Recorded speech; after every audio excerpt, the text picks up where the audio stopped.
여러 가지 증상들이 있는데 병원에 가서 검사를 해보면 모두 이제 정상으로 나오고, 이런 병들은 자율신경과 관련돼서 나타나는 증상일 수 있거든요. 그래서 오늘은 제가 여러분들과 함께 자율신경에 대해서 알아보려고 합니다. 이것 중에서 한 3개에서 5개 이상 증상들이 해당되는 것이 나오면 그때는 병원 치료도 생각해 보는 것이 좋습니다.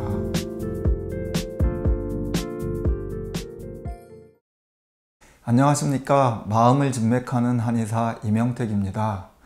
요즘 보면 환자분들 중에서 머리가 아프거나 또 움직이다가 보면은 또 어지럽거나 갑자기 휘청하고 비틀거리고, 때로는 소화가 안 되기도 하고, 또 어떤 때는 머리가 아프고 또 어깨나 이런 데가 결리기도 하고, 또 배가 아프기도 하고, 여러 가지 증상들이 있는데 병원에 가서 검사를 해보면 모두 이제 정상으로 나오고, 특별히 의사가 이렇게 이야기해 주는 것도 없고, 그냥 생활 습관 잘 하고 스트레스 받지 말라고 이런 얘기를 들으시다가 갈 곳이 없어서 또 한의원까지 찾아오시는 분들이 계세요. 이런 병들은 자율신경과 관련돼서 나타나는 증상일 수 있거든요. 그래서 오늘은 제가 여러분들과 함께 자율신경에 대해서 알아보려고 합니다. 여러분들 자율신경, 그리고 자율신경 실조증, 이런 이야기들을 많이 들어보셨을 거예요. 자율신경은 크게 교감신경과 부교감신경 2개로 이렇게 나누어져 있는데요. 이 2개가 서로 균형을 이루면서 조화를 이룰 때 이제 몸이 편안해지고, 이 2개의 불균형이 생기면 이제 몸에 여러 가지 증상들이나 불편감을 이제 나타나게 되거든요. 교감신경은 뭐냐면, 교감신경은 일을 하거나 운동을 할 때 심장 박동수를 늘리고 또 혈압도 높이며 약간 긴장감을 주어서 정신활동을 활발하게 합니다. 반면 부교감신경은 내장과 각종 기관들의 움직임을 이완시키고 휴식과 수면에 관여를 하게 됩니다. 이 2가지 신경이 균형을 이루고 조화를 이룰 때 신체가 원활하게 움직이게 됩니다. 오늘 제가 설명드릴 자율신경 실조증은 교감신경과 부교감신경이 균형을 이루지 못할 때 나타나는 증상인데요. 이는 장기나 또 신체 기관이 아무런 이상이 없고 정상임에도 불구하고 과도한 스트레스나 불규칙적인 습관으로 인해서 발생하는 경우가 많습니다. 자율신경 실조증으로 인해서 불안, 화, 또 무기력, 우울과 같은 감정의 이상 증상과 함께 두통, 어지럼증, 또 혀통증, 이명, 안구 건조, 그리고 심장 두근거리는 것, 과호흡, 어지러움 같은 신체적으로도 불편한 증상을 호소하게 됩니다. 자하연 한의원에서는 자율신경 실조의 원인을 심장으로 봅니다. 왜냐하면 심장의 박동과 자율신경의 어떤 균형과 큰 연관이 있기 때문인데요. 차에서 엔진이 제일 중요하잖아요. 그 엔진이 잘 돌아가야 자동차가 원활하게 움직이듯이 우리 몸에서는 심장이 군주지관, 왕의 자리로서 그 감정과 함께 신체적으로도 어떤 혈액순환이나 이런 것들을 움직이기 때문에 이 심장이 제대로 움직여야 몸도 원활하게 활동을 할 수가 있습니다. 과도한 스트레스나 과로, 그리고 불규칙한 습관 등으로 인해서 심장이 일을 너무 많이 해서 과열이 되게 되면 교감신경이 항진하게 되고, 그걸로 인해서 불안, 긴장, 화와 같은 증상들이 나타날 수가 있고요. 이것이 심해지면 불안이 심해져서 공황장애나 이런 것으로 또 연결이 될 수도 있습니다.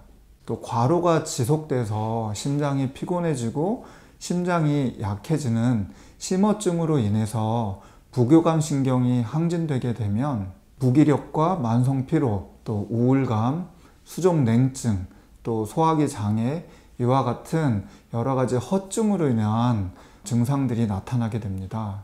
자율신경 실조증으로 인해서 고생하고 있는 여러 환자분들을 만나보면 이분들이 치료를 방치하고 오랫동안 병을 묵히고 하는 것은 아니에요. 이곳저곳 병원도 찾아가 보고 증상이 있어서 치료를 받아보는 경우도 많습니다. 다만 검사를 하면 정상으로 나오고 이상하게 잘못된 것이 없다는 진단을 받기 때문에 약 조금 받아서 먹다가 또 먹을 때 좀 괜찮다가 다시 또 힘들어지고 이것을 반복하다가 이제 한의원까지 찾아오는 경우가 많습니다. 사실 이 질환뿐만 아니라 여러 질환에서도 치료를 해야 되는지 말아야 되는지 또 얼마나 받아야 되는지 이런 고민을 하다가 고쳐야 되겠다 마음 먹고 병원을 찾았을 때는 약간 병이 좀 오래되거나 또 고치기 힘들어지거나 약간 늦은 감이 있는 경우들도 많이 있습니다. 그래서 오늘은 자율신경 실조로 인해서 나타날 수 있는 여러 증상들을 제가 알려드리려고 해요. 한 15개 정도 되는데 이것 중에서 한 3개에서 5개 이상 증상들이 해당되는 것이 나오면 그때는 병원 치료도 생각해 보는 것이 좋습니다.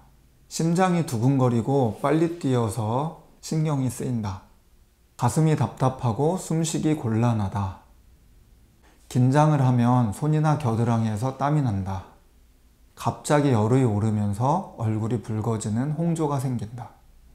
손발이 차고 추위를 많이 탄다. 손발이 저리고 쥐가 난다. 잠을 푹 잔 것 같은데 늘상 피곤하다. 신경을 쓰면 두통과 어지러움증이 생기고 때로는 이명도 심하게 들린다. 불면증이 갑자기 생기거나 불면증이 심하다. 스트레스를 받으면 소화 기능이 떨어진다. 긴장하면 화장실을 간다. 어깨와 목이 많이 결린다. 눈이 건조하고 피로하다. 목에 이물감이 느껴진다. 속이 늘 메스껍고 구토하고 싶은 생각이 든다. 지금 말씀드린 증상 중에서 3개 정도 되면 아주 초기일 수 있고요. 5개가 넘으면 그때는 병원 치료를 받아보는 것이 좋습니다. 자율신경의 균형이 무너지면 감정의 기복이 심해지고 불안이나 또 우울이나 이런 증상들이 극심하게 나타나는 경우들이 많습니다. 모두가 그 교감신경과 부교감신경의 부조화에 의해서 나타나는 경우가 많으니까요. 특히나 이제 불안, 우울과 같은 감정적인 증상과 함께 원인 모를 또 통증들 있거든요. 두통부터 귀 울림, 이명, 또 안구 건조, 그리고 목이나 소화기 장애, 또 심지어는 과민성 이런 증상들까지도 자율신경이 관여하는 경우가 많아요. 그래서 혹시 내가 어디가 아픈데 이유도 없고 늘 병원 가면 정상이라고 할 때에 여러분들이 자율신경 실조를 한번 생각하시고 제가 말씀드렸던 이런 증상들도 한번 체크해 보시면서 여러분들의 어떤 건강에 도움이 많이 되셨으면 좋겠습니다. 이상으로 오늘은 자율신경 실조증에 대해서 제가 소개를 드렸고요. 여러분들 늘 큰 응원과 관심 많이 주셔서 정말로 감사드립니다. 고맙습니다.